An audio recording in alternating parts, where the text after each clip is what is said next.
ಆತ್ಮೀಯ ಜನಪದ ಸಿರಿ ವೀಕ್ಷಕರಿಗೆ ನಿಮ್ಮ ಜರಗನಹಳ್ಳಿ ಕಾಂತರಾಜು ಮಾಡುವ ನಮಸ್ಕಾರಗಳು. ಸ್ನೇಹಿತರೆ, ಇವತ್ತು ಒಂದು ಶುಭ ಸಂದರ್ಭ. ನಮ್ಮ ಕಾಲೇಜು ದಿನಗಳನ್ನು ಮತ್ತೊಮ್ಮೆ ನೆನಪು ಮಾಡ್ಕೊಳ್ತಕ್ಕಂಥ ಒಂದು ಶುಭ ಗಳಿಗೆ. ಸ್ನೇಹಿತರೆ, ಎಲ್ಲಿ ಹೋದವೋ ಕಣ್ಣಿಗೆ ಕಾಣದಾದವೋ, ಎಲ್ಲಿ ಹೋದವೋ ಕಣ್ಣಿಗೆ ಕಾಣದಾದವೋ, ಆ ಗಿಡ ಮರ ಬಳ್ಳಿ ಪ್ರಾಣಿ ಪಕ್ಷಿ ಓತಿ ಖ್ಯಾತ, ಎಲ್ಲಿ ಹೋದವೋ ಕಣ್ಣಿಗೆ ಕಾಣದಾದವೋ.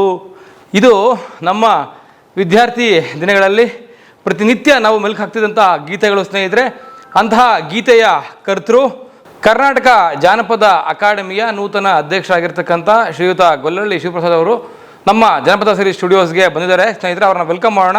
ಸರ್ ನಮಸ್ಕಾರ. ಸರ್ ನಮಸ್ಕಾರ. ಸರ್ ನಮಸ್ಕಾರ. ಕಾರ್ಯಕ್ರಮಕ್ಕೆ ಸ್ವಾಗತ. ಜನಪದ ಸಿರಿ ಸ್ಟುಡಿಯೋಸ್ಗೆ ಸ್ವಾಗತ. ನಮಸ್ಕಾರ. ಖಂಡಿತ. ಬ್ಯುಸಿ ಶೆಡ್ಯೂಲು, ರಾಜ್ಯ ಪೂರ್ತಿ ಪ್ರವಾಸ, ಅದರಲ್ಲೂ ಒಂದಷ್ಟು ಸಮಯವನ್ನು ಜನಪದ ಸಿರಿಗೋಸ್ಕರ ಮೀಸಲಿಟ್ಟು ಬಂದಿದ್ದೀರಿ. ಧನ್ಯವಾದ ಮತ್ತು ನಿಮಗೆ ಸ್ವಾಗತ. ನಿಮಗೆ ಧನ್ಯವಾದ ಸರ್. ಅದು ನನ್ನ ಜವಾಬ್ದಾರಿ ಅಂತ ನಾನು ಭಾವಿಸಿದ್ದೀನಿ. ತಾವು ನನ್ನನ್ನು ಆಹ್ವಾನಿಸಿದ್ದಾಗಲಿ ಅಥವಾ ನಾನು ಬರುವುದಾಗಲಿ ಎರಡೂ ಒಂದೇ.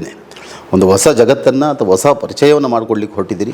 ಆ ಕಾರಣಕ್ಕಾಗಿ ಈ ಥರದೊಂದು ಕಾರ್ಯಗಳಿಗೆ ಭಾಗವಹಿಸೋದು ನಮ್ಮ ಧರ್ಮ, ಆದ್ಯ ಕರ್ತವ್ಯ ಅಂತ ಭಾವಿಸಿರೋನು ನಾನು. ಹಾಗಾಗಿ ಬಹಳ ಸಂತೋಷದಿಂದ ನಾನು ತಮ್ಮ ಸ್ಟುಡಿಯೋಗೆ ಬಂದಿದ್ದೇನೆ. ಸ್ನೇಹಿತರೆ, ಗೊಲ್ಲಹಳ್ಳಿ ಶಿವಪ್ರಸಾದ್ರವ್ರದ್ದು ಅತ್ಯಂತ ರೋಚಕವಾದ ಬದುಕು, ಕಲಾ ಬದುಕು, ಹೋರಾಟದ ಬದುಕು, ಅದೇ ರೀತಿ ಸಾಹಿತ್ಯಾತ್ಮಕವಾದ ಬದುಕು. ಸ್ನೇಹಿತರೆ, ಅವರ ಇಡೀ ಜಾನಪದ ಬದುಕನ್ನು ತಮ್ಮ ಮುಂದೆ ಅತಿ ಶೀಘ್ರದಲ್ಲಿ ಅನಾವರಣ ಮಾಡ್ತಾ ಇದ್ದೇವೆ. ಅವರ ಸೂಕ್ತ ಮತ್ತು ಬಿಡುವಿನ ಸಮಯವನ್ನು ನಿಗದಿ ಮಾಡಿಕೊಂಡು ಅವರ ಇಡೀ ಕಲಾ ಬದುಕಿನ, ಜನಪದ ಬದುಕಿನ ಕಥೆಯನ್ನು ನಿಮ್ಮ ಮುಂದೆ ತೆರೆದಿರ್ತಕ್ಕಂಥ ಕೆಲಸ ಮಾಡ್ತೀವಿ ಅಂತ ಹೇಳ್ತಾ, ಸರ್ ದಯವಿಟ್ಟು ಸಮಯ ಕೊಡಿ. ಖಂಡಿತ ಬರ್ತೇನೆ.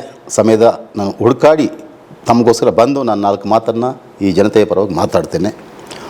ಮೊದಲನೇದಾಗಿ ನಾವು ನನ್ನನ್ನು ಕರೆದು ಆಮಂತ್ರಿಸಿ ಸ್ಟುಡಿಯೋನ ತೋರಿಸಿ ಮುಂದಿನ ನಮ್ಮ ನಡೆಯನ್ನು ಹೇಳ್ಕೊಂಡ್ರಲ್ಲ, ಹಂಚಿಕೊಂಡ್ರಲ್ಲ, ಅದಕ್ಕೆ ನಾನು ಭಾಳಷ್ಟು ಅನಂತ ಧನ್ಯವಾದಗಳನ್ನು ಹೇಳ್ತೇನೆ ತಮಗೆ. ನೋಡಿ, ಒಂದು ಸಮಾಜವನ್ನು ಕಟ್ಟೋದರಲ್ಲಿ ಸಂಸ್ಕೃತಿ, ಸಾಹಿತ್ಯ ಭಾಳ ಮಹತ್ತರವಾದಂಥ ಜವಾಬ್ದಾರಿಯನ್ನು ತಗೊಳುತ್ತೆ. ಹಾಗಾಗಿ ಒಂದು ಸಂಸ್ಕೃತಿಯನ್ನು ಕಟ್ಟೋದರಲ್ಲಿ, ಒಂದು ದೇಶವನ್ನು ಕಟ್ಟೋದ್ರಲ್ಲಿ ಸಂಸ್ಕೃತಿಯ ಪಾತ್ರ ಎಂಥದ್ದು ಅಂತಕ್ಕಂಥದ್ದನ್ನು ಅರ್ಥ ಮಾಡಿಕೊಂಡ್ರು ನಾನು 4 ದಶಕಗಳಿಂದ.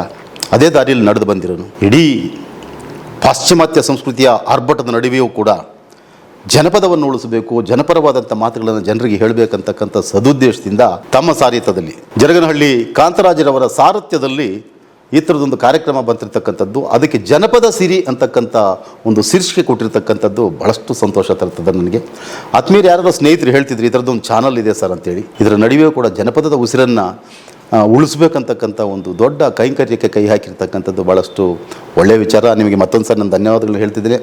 ಖಂಡಿತ ಜರಗನಹಳ್ಳಿ ಕಾಂತರಾಜರವರ ಸಾರಥ್ಯದಲ್ಲಿ ಬರ್ತಿರ್ತಕ್ಕಂಥ ಈ ಏನು ಜನಪದ ಸಿರಿ ಅಂತಕ್ಕಂಥ ಒಂದು ಚಾನಲ್ ಇದೆ, ಇದು ನಾಡಿನ ಜನಪದವನ್ನು, ಜನಪದದ ಬದುಕನ್ನು, ಜನಪದದ ಪಯಣವನ್ನು, ಜನಪದದ ಆಹಾರವನ್ನು, ಜನಪದದ ಜೀವನ ಕ್ರಮಗಳನ್ನು ಜಗತ್ತಿಗೆ ತೋರಿಸಿ ಸತ್ಯಗಳನ್ನು ಬಿತ್ತುವ ಕಡೆ ತನ್ನ ಜವಾಬ್ದಾರಿ ತಗೊಳುತ್ತೆ ಅಂತಕ್ಕಂಥ ಅಪಾರವಾದಂಥ ನಂಬಿಕೆ ನನ್ನದು. ಹಾಗಾಗಿ ಮತ್ತೊಂದು ಸಾರಿ ನಾನು ಬಂದು ಸ್ಟುಡಿಯೋದಲ್ಲಿ ಕುಂತು ಜನಪದದ ಬಗ್ಗೆ ಮತ್ತು ಈ ಏನು ಇವತ್ತಿನ ದಿವಸ ಈ ಚಾನಲನ್ನು ಮಾಡೋದ್ರ ಮುಖಾಂತರ ನಿಜವಾದ ಜನರ ಜೀವನಾಡಿಯನ್ನು, ಸಾಂಸ್ಕೃತಿಕ ಜೀವನಾಡಿಯನ್ನು ಟಚ್ ಮಾಡಲಿಕ್ಕೆ ಹೋಗಿದ್ದೀರಿ. ಅದಕ್ಕೆ ಶುಭವಾಗಲಿ ಅಂತಕ್ಕಂಥ ನಾನು ಮೊದಲದು ಶುಭವಾಗಲಿ ಅಂತ ಕೋರಿ ನಾನು ಮುಂದೆ ಬಂದು ಮುಂದಿನ ಕಂತಿನಲ್ಲಿ ಖಂಡಿತ ನಾನು ಮಾತಾಡ್ತೇನೆ.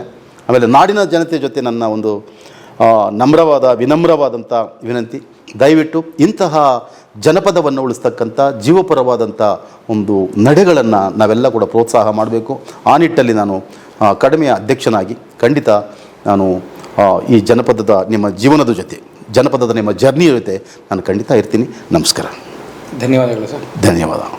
ನಮಗೆ ಎಷ್ಟು ಸಂತೋಷ ಅಂದರೆ, ನಾವು ಎಷ್ಟು ಸುರಕ್ಷಿತವಾದ ಆಡಳಿತಗಾರರ ಜೊತೆಲಿ ಇದ್ದೀವಿ ಅಂತ ನಮಗೆ ಸೆಕ್ಯೂರ್ ಫೀಲಿಂಗ್ ಅಂದರೆ, ಅಕಾಡೆಮಿಯ ಅಧ್ಯಕ್ಷರಾಗಿ ಬಂದವರು ಒಂದು ಜನಪದಕ್ಕೆ ಕೆಲಸ ಮಾಡ್ತಕ್ಕಂಥ ಒಂದು ಪುಟಾಣಿ ಯೂಟ್ಯೂಬ್ ಚಾನಲ್ಗೆ ಕೂಡ ಬಂದು ಶುಭ ಹಾರೈಸ್ತಕ್ಕಂಥ ಒಂದು ಸನ್ನಿವೇಶ ಕಲ್ಪಿಸ್ಕೊಟ್ಟಿದ್ದೀರಲ್ಲ, ಅದಕ್ಕೆ ನಾನು ತಮಗೆ ಧನ್ಯವಾದಗಳನ್ನು ಸಲ್ಲಿಸ್ತಾ, ಮುಂದಿನ ಕಂತುಗಳಲ್ಲಿ ಸ್ನೇಹಿತರೆ ಗೊಲ್ಲಹಳ್ಳಿ ಶಿವಪ್ರಸಾದ್ರವರ ಕಲಾ ಬದುಕಿನ, ಜಾನಪದ ಬದುಕಿನ ಸಮಗ್ರ ವಿವರಣೆಗಳನ್ನು ನಿಮ್ಮನ್ನು ತರ್ತಕ್ಕಂಥ ಪ್ರಯತ್ನವನ್ನು ನಾವು ಮಾಡ್ತೀವಿ ಅಂತ ಹೇಳ್ತಾ, ನಿರಂತರವಾಗಿ ಜನಪದ ಸಿರಿ ಕನ್ನಡವನ್ನು ನೋಡ್ತಾ ಇರಿ, ಎಲ್ಲರೂ ಸಬ್ಸ್ಕ್ರೈಬ್ ಮಾಡಿ ಅಂತ ಹೇಳ್ತಾ, ನಮಸ್ಕಾರ ಸ್ನೇಹಿತರೆ.